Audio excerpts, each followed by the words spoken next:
Ladies and gentlemen, how you doing? I'm John the Ninja in the Dojang, aka the Dojo, aka the John the Ninja Studios, and I'm here for another unboxing, unwrapping, ripping off the paper of a video game I have purchased. This one is going to be, hopefully, Jedi Outcast 2 Star Wars for the GameCube. Now, I'm going to make you do your research on the game, but I will give you a quick little story of the plot. This game is a sequel to Jedi Outcast, a story about Kyle Katarr. He's a Force-sensitive human, and he pretty much grew up with some farming family. His mother passed away. He joined the Empire. He thought rebels killed his dad.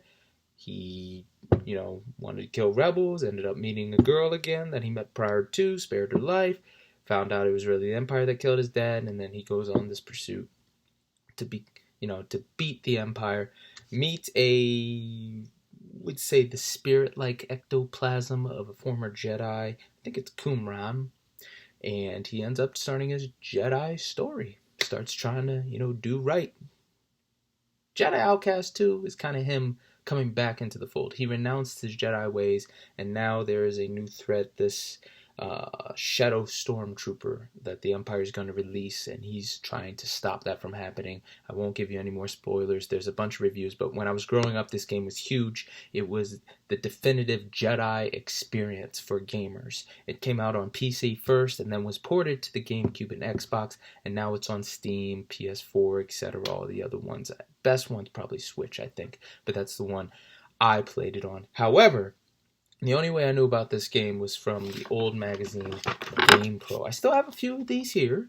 I used to have, I'd say to have close to 300, 400 of these magazines throughout the years when I was growing up. This is how I kept in touch with all the things that were happening. I didn't have friends that liked video games. I didn't have social media. I didn't have the internet. Even though it was around, I was still too young to comprehend how to use those tools. So for kindergarten through 8th grade, Game Pro and magazines like PSN and all that was my go-to to figure out what games are hot, what's reviewed well, what's coming out in the future, etc. I don't have most of those anymore. I gave them all. I wouldn't say gave most of them away. I'm pretty sure I recycled most of them. It's not good to hold on to things. It's not good to, pile things up and be, a clutterer.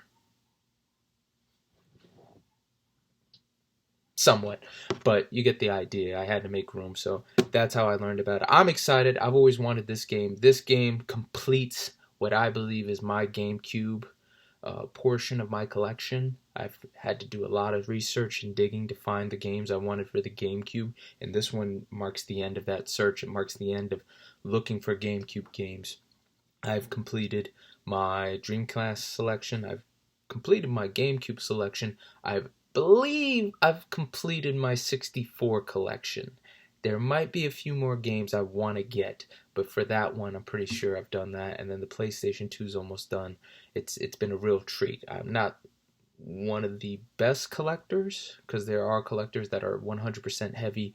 They'll go buy the consoles, they'll go buy the video games, they'll buy the whole set.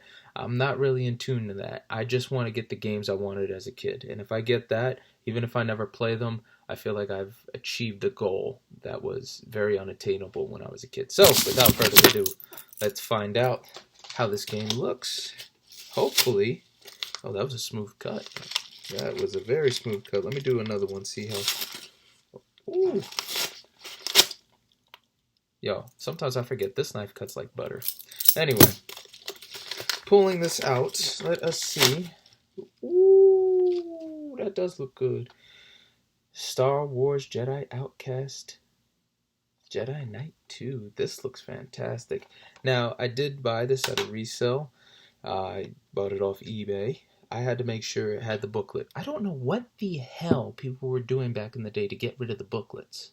Like, I could understand for the 64 boxes, you throw the box away, you throw the booklet away. I get it, it's not the most convenient way to save the game. But this thing has a holder for the game. Like, you don't even have to touch the booklet. You just leave it in there, put this in, and that's it. I've found so many of these games without the booklets, and I'm just like, what the hell were people doing? Anyway, back to the point.